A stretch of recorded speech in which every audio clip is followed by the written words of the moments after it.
Hey, Fidelity. How can I remember to invest every month? With the Fidelity app, you can choose a schedule and set up recurring investments in stocks and ETFs. Oh, that sounds easier than I thought. You got this. Yeah, I do. Now, where did I put my keys? You will find them where you left them. Investing involves risk, including risk of loss. Fidelity Brokerage Services, LLC, member NYSE, SIPC.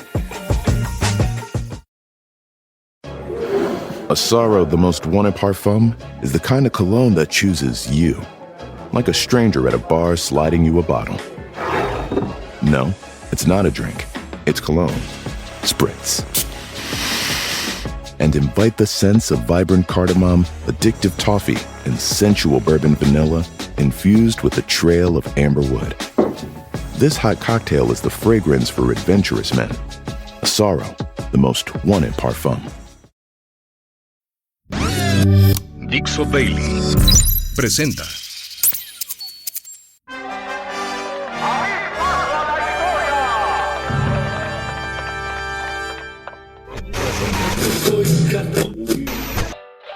Damas y caballeros, aquí se platican historias, Anécdotas y efemérides.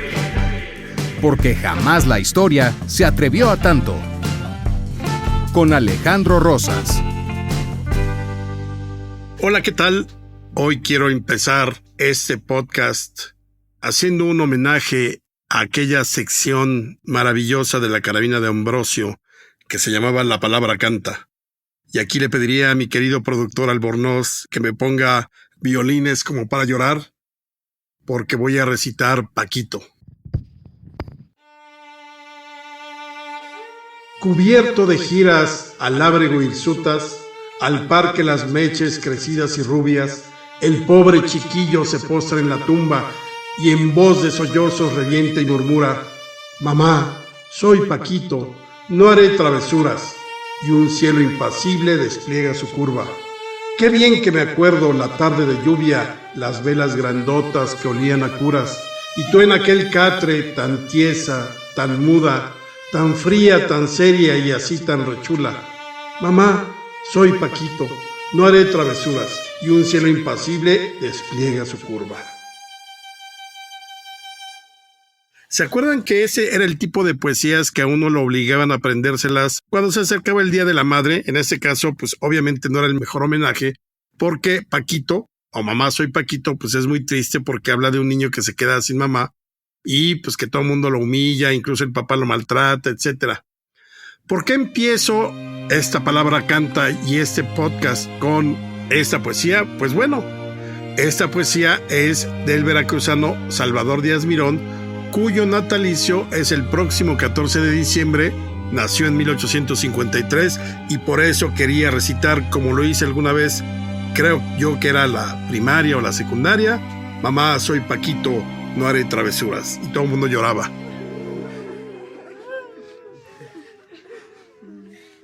Pero bueno, esto es Porque jamás la historia se atrevió a tanto.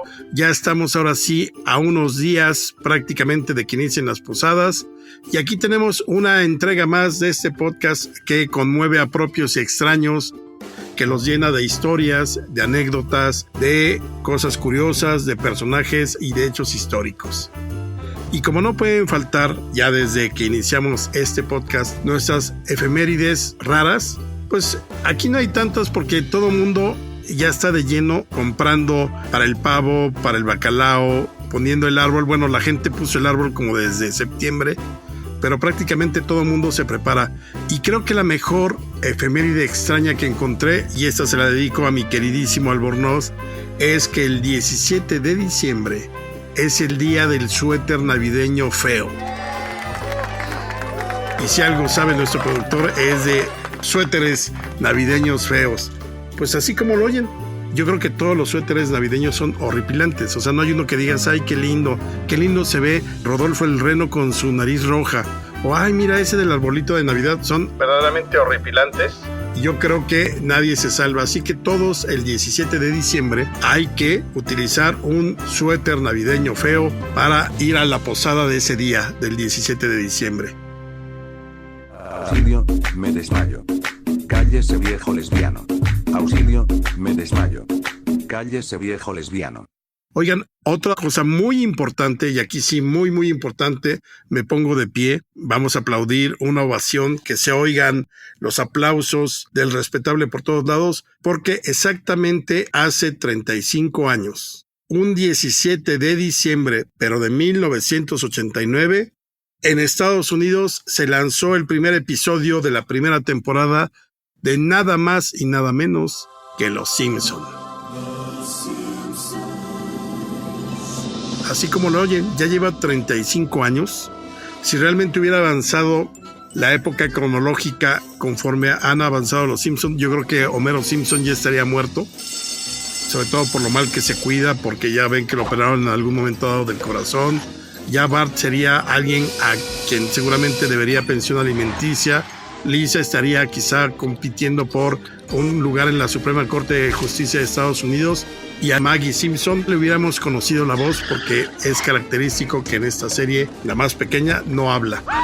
Pero estamos de plácemes, son 35 años de Los Simpson, 17 de diciembre.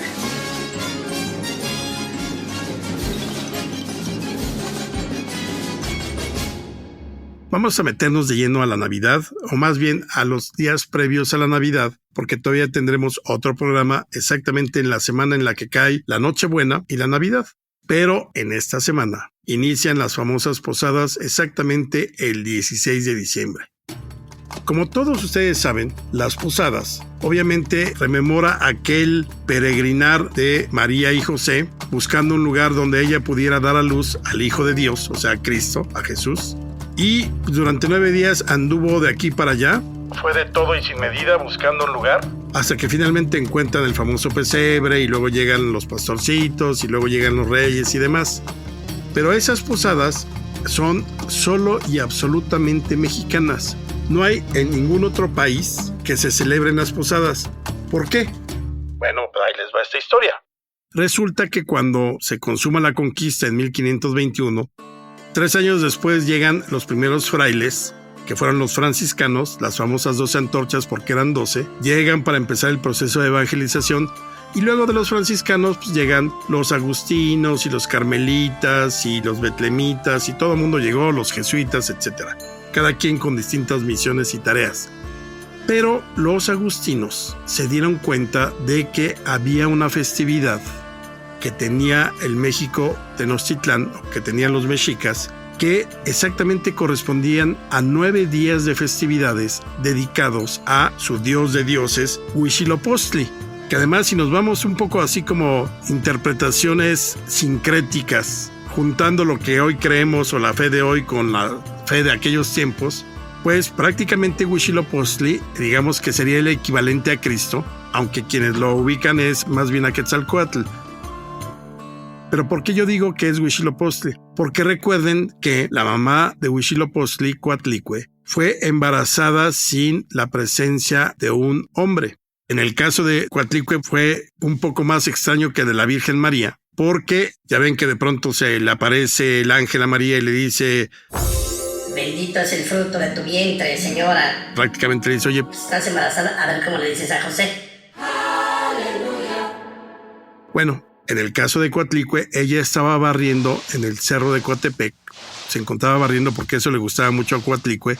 Y de pronto cayó una pluma del cielo que ella la recogió y se la puso entre los senos. Con eso fue suficiente para que quedara embarazada. ¿Y a quién estaba esperando? Pues nada más y nada menos que a Huitzilopochtli. La diferencia con Cristo es que Cristo pues no tenía hermanos ni hermanas celosas ni nada por el estilo. Nació en el pesebre, ahí rodeada de José, que pues, como dirían, tragó camote, aceptó la versión de que era el Hijo de Dios y todos felices. Pero en el caso de Coatlicue, ella sí tenía ya previamente hijos. Los 400 surianos, como se les llamaba a un grupo de hijos que ella había tenido, y la otra era una adolescente infumable que era la Coyolxauhqui. Cuando la Coyolxauhqui se entera que su mamá va a tener un hijo nuevo, se estalla en celos, además es una adolescente, como les dije, infumable, rebelde, y entonces decide desquitarse de su mamá y se pone de acuerdo con los 400 hermanos pues para darle una lección a su madre, a Coatlicue. ¿Qué sucede a continuación? ¿Cuál es la lección que quieren darle? Pues hay que matarla. Así se acostumbraba un poquito, pues algunos problemillas ahí de familia que se solucionaban de una manera muy sencilla. Y entonces se supone que van a matarla. Pero de pronto nace Huitzilopochtli, pero ya como adulto, ataviado de guerrero, y lo que hace es sencillo, pues los problemas de familia se resuelven con el diálogo, así que decide matar a sus 400 hermanos que se convierten en las estrellas, y luego pues mata a Coyolxauhqui y la arroja desde lo alto del cerro de Coatepec.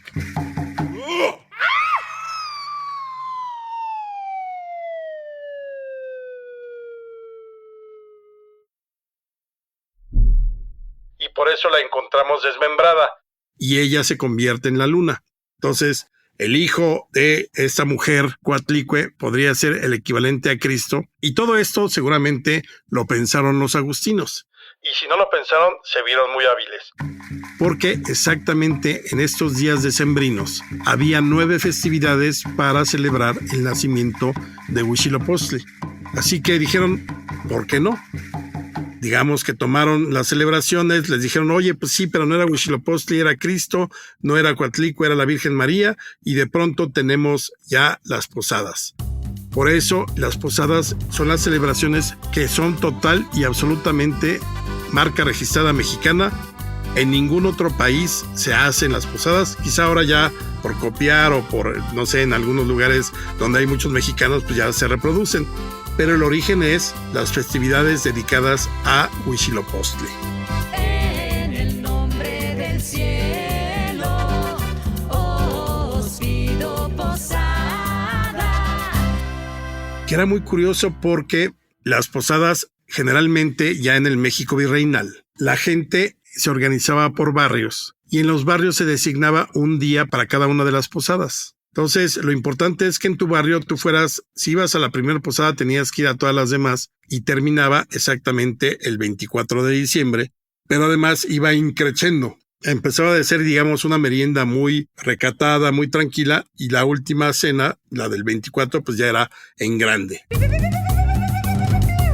Así que posadas van, posadas vienen. Hoy ya, pues, la posada es una fiesta, es una borrachera atroz. Se perdieron las costumbres, pero pues que vivan estas posadas que tanta alegría nos dan. Yo hace 1000 años que no voy a una posada, pero creo que es hora de decir salud con ese ponche que nos dan, con esa colación asquerosa y con estos, por ejemplo, el tejocote en las piñatas, que yo no sé si hay un ser humano en la tierra que diga, hoy se me antojó un tejocote, ojalá me inviten a una posada porque quiero en la piñata ganarme todos los tejocotes que hay. No lo creo, pero bueno, así son las posadas. Dale, dale, dale, no pierdas el tino, porque si lo pierdes, pierdes el camino. 2 acontecimientos importantes que quiero compartirles. 17 de diciembre de 1790. Resulta que es el momento en que llega a la Nueva España el segundo conde de Revillagigedo, virrey, un virrey que fue muy activo. Fue el que reordenó la Ciudad de México, que digamos que le dejó, por todo el reordenamiento y las mejoras y el saneamiento, fue el que le dio ya el nombre definitivo de la Ciudad de los Palacios, aunque el nombre se lo puso Humboldt. ¿Por qué? Porque, por ejemplo, puso alumbrado público, las atarjeas, el desagüe, o sea, todo mejoró. Era un cuchitril la Ciudad de México. Pero con Revillagigedo empezó a cambiar todo esto. Una de las mejoras que hizo fue tratar de nivelar todo el piso de lo que era la Plaza Mayor, que pues ya tenía mucho tiempo, había que hacerle una remozadita. Y el 17 de diciembre de 1790, mientras hacían estos trabajos, en uno de los costados de la Plaza Mayor, de pronto, con unas palas y unos picos, pegan con una piedra y entonces empiezan a excavar y se va haciendo amplia, hasta que se dan cuenta que era un monolito de la época mexica. Ya nadie se acordaba, las crónicas, algunos habían dicho que se habían enterrado algunos, y lo más curioso es que después se descubriría en 1791, un año después, el monolito de la Coatlicue, del que ya hablamos en este podcast increíblemente bueno. Pero el 17 de diciembre encuentran lo que es la Piedra del Sol o el mal llamado calendario azteca. que no es un calendario así de, oye, pues el 3 conejo, 4 liebre, tenemos que ir a la fiesta. No es un calendario, era una piedra conmemorativa. Pero lo increíble es que era maravillosa. Y a diferencia del Coatlicue, que la tuvieron que volver a enterrar, miren, y ahí está Seymour protestando porque quiere saber más de Coatlicue. A Coatlicue la tuvieron que volver a enterrar porque la gente empezó a venerarla. Y entonces la enterraron unas décadas más. Pero la Piedra del Sol, lo que hizo el gobierno virreinal fue colocarla exactamente junto a la catedral en el lado poniente de una de las torres. De la torre del lado poniente. Y ahí estuvo expuesta la Piedra del Sol o calendario azteca durante varias décadas hasta que finalmente fue llevada al Museo de Arqueología en el siglo XIX y de ahí salió en 1964 para ser colocada en el Museo Nacional de Antropología de Chapultepec. Hay fotos de, por ejemplo, Porfirio Díaz retratándose junto a la Piedra del Sol, Venustiano Carranza junto a la Piedra del Sol. Realmente se convirtió en el monolito que todo mundo quería ver y estaba expuesto a la vista de todos en el lado poniente de la Torre de Catedral. 17 de diciembre de 1790 fue el día en que se descubrió la Piedra del Sol o el mal llamado calendario azteca. Ojalá que pudiéramos empezar a escuchar a Celine Dion con ese tema que se choteó tanto por ser el de Titanic, ¿no? Y la música, y de pronto todas las novias de 1997 en adelante querían bailar esa canción en las bodas o en los 15 años con el novio porque era una canción muy romántica.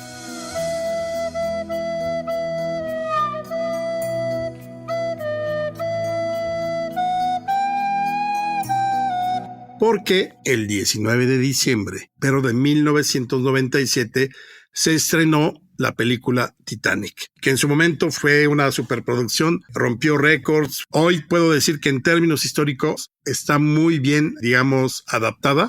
Tiene ahí sus cosillas como que Jack y Rose no existieron, ni tampoco podían moverse en las aguas del Atlántico Norte como ellos se movían. Parecía que estaban en las Bahamas o en alguna zona tropical, porque ni siquiera les salía el vaho del frío.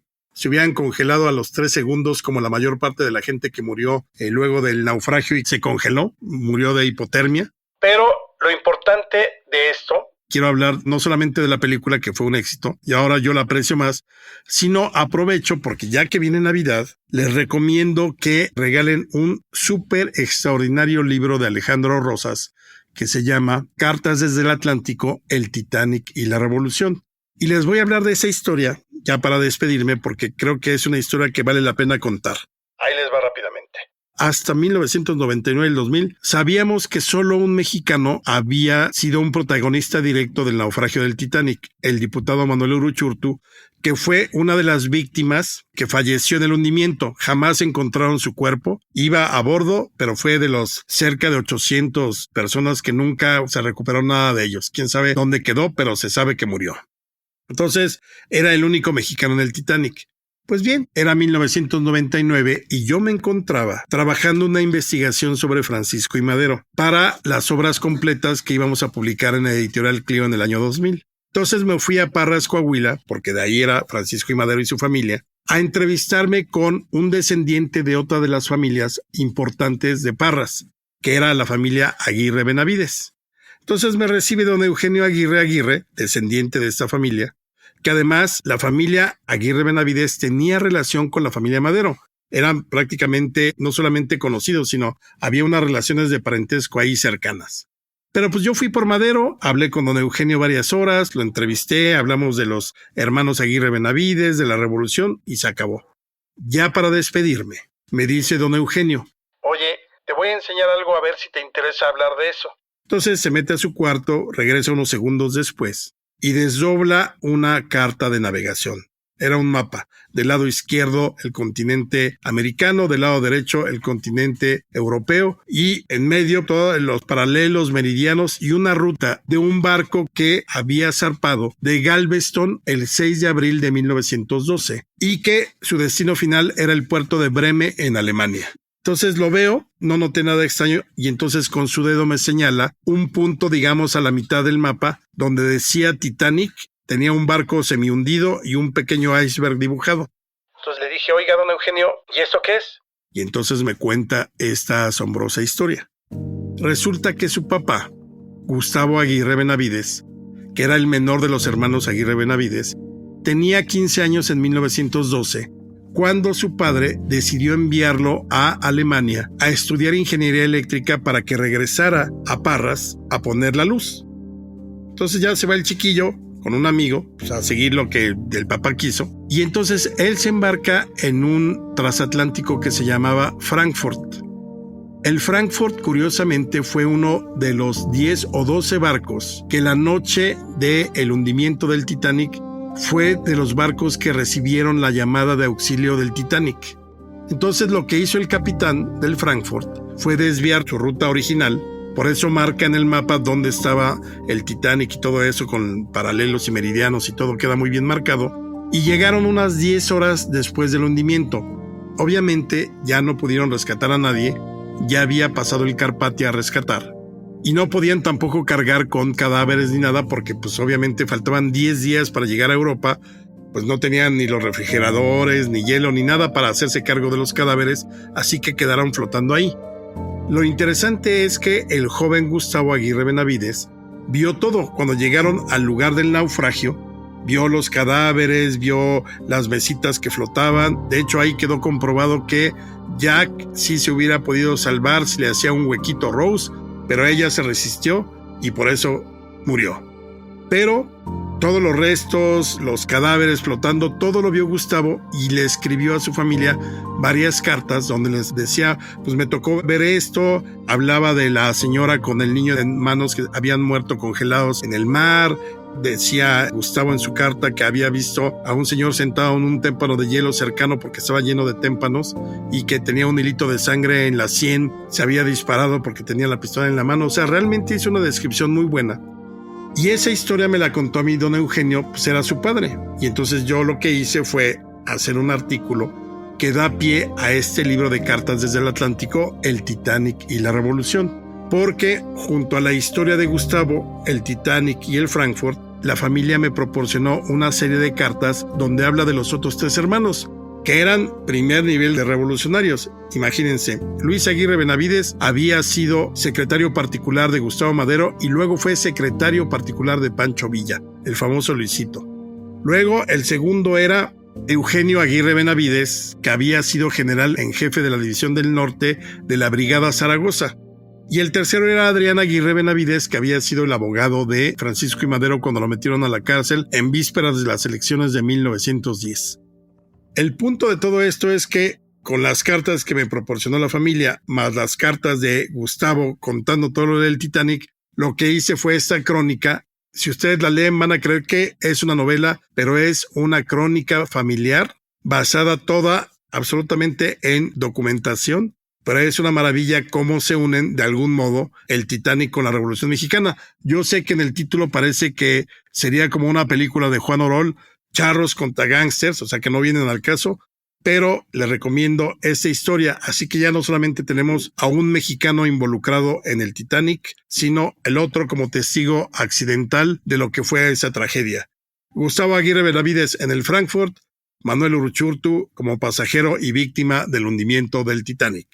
Y no olviden comprar cartas desde el Atlántico, lo consiguen en Amazon. Porque jamás la historia se atrevió a tanto. Yo soy Alejandro Rosas, nos escuchamos la próxima semana para cantar villancicos y celebrar la Navidad.